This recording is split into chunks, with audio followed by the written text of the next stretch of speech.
Государственная граница между Российской Федерацией и Абхазией проходит по реке Псо, где расположены погранично-таможенные службы обоих государств. Пограничный пост открыт круглосуточно. Каждое лето сотни тысяч россиян отправляются на отдых в Абхазию. И для того, чтобы попасть на любимые курорты, они иногда вынуждены томиться в очереди на погранзаставе Псо. Заместители министра туризма Астамур Барцыц и Дмитрий Зантаря провели выездное совещание на КПП Псо. В совещании участвовали начальник таможенного поста Псо Аляс Хишба и начальник КПП Псо Вадим Попцава. Встречаемся на приграничной нашей территории, на режимном объекте ПСО, где пересекают границу наши граждане, наши туристы, наши гости, которые к нам заезжают. И хотелось бы узнать, как обстоит сегодня обстановка, увеличение потока, снижение потока, как проходят экскурсионные автобусы, минивэны. С какими проблемами вы сегодня сталкиваетесь при несении службы на государственной границе?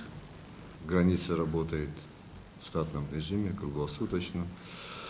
Но поток по сравнению с прошлым годом уже по чуть-чуть увеличивается.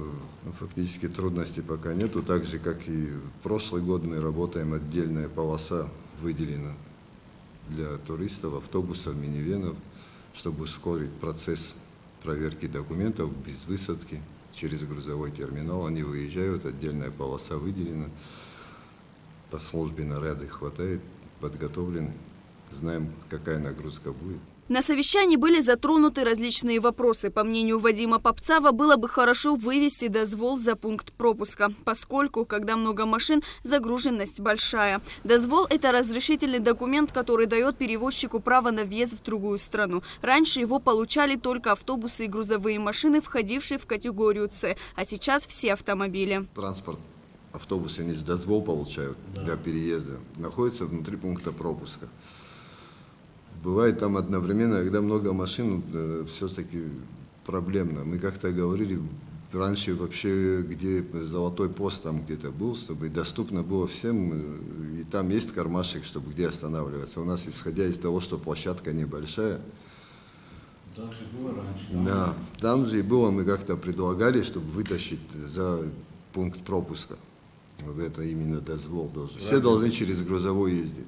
У нас там получается и минивэн, и автобус, и грузовой транспорт.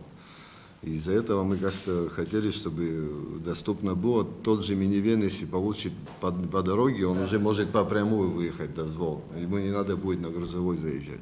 Мы собрали документы по экскурсионному автотранспорту абхазскому, который здесь зарегистрирован, который занимается перевозкой экскурсантов. Насколько я знаю, помимо дозвола, они еще каждый день делают не временный ВОЗ, а ВОЗ, который временный, на один день им выдается. То есть, да, ВОЗ, они вот там стоят в очереди, там, насколько я знаю, работает всего лишь одно окошко по выдаче ВОЗа и закрытию его. Мы вышли с предложением вместе с вашими коллегами, к вашим российским коллегам, чтобы нашему абхазскому автотранспорту экскурсионному сделать постоянный ВОЗ. То есть на курортно-летний сезон. Мы подготовим документы на автотранспорт, который занимается перевозкой. Да, и чтобы не разовый. Также обсудили вопрос упорядочения подъезда экскурсионных автобусов к пункту пропуска, чтобы не было больших нагрузок. Упорядочить им времени по поводу того, что мы всегда им идем навстречу. Вы знаете, вот мы говорили о том, что мы отдельную полосу выделили сейчас вместе с нашими коллегами с таможни, то есть сделаем им постоянный ВОЗ, но, к сожалению, там все равно вот эти временные рамки носят хаотичный характер.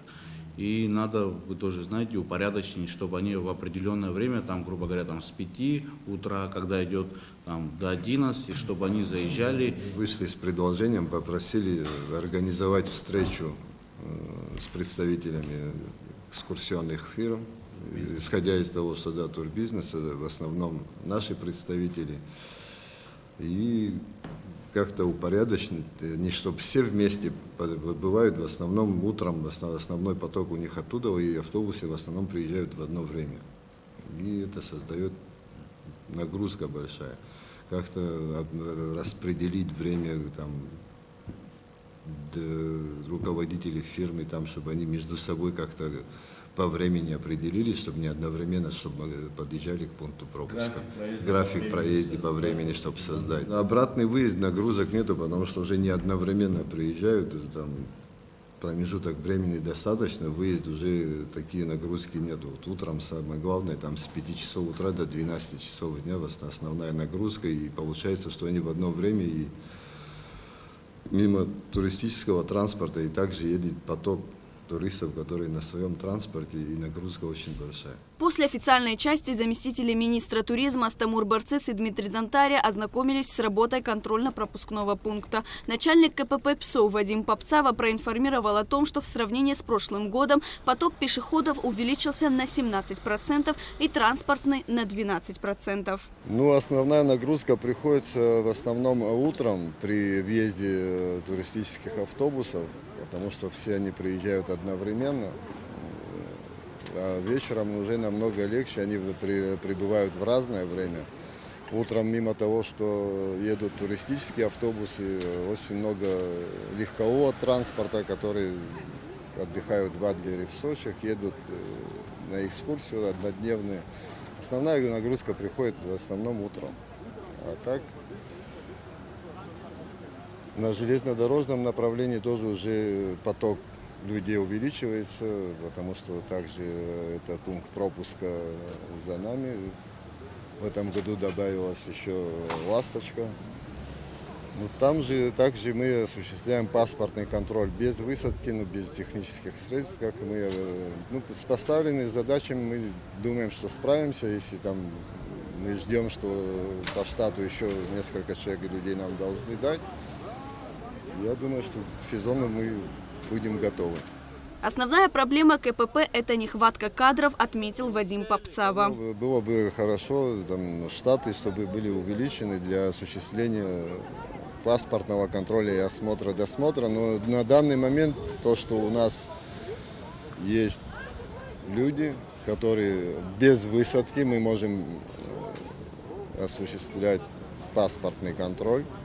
Отдельный выезд организован, как и в предыдущие годы, для туристических автобусов.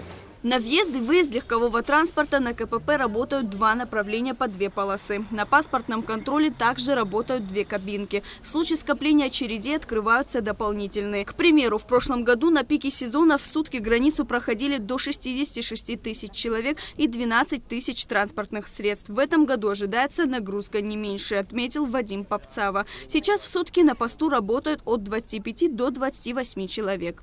Лаура Капш, Заур Кварча, Абхазское телевидение.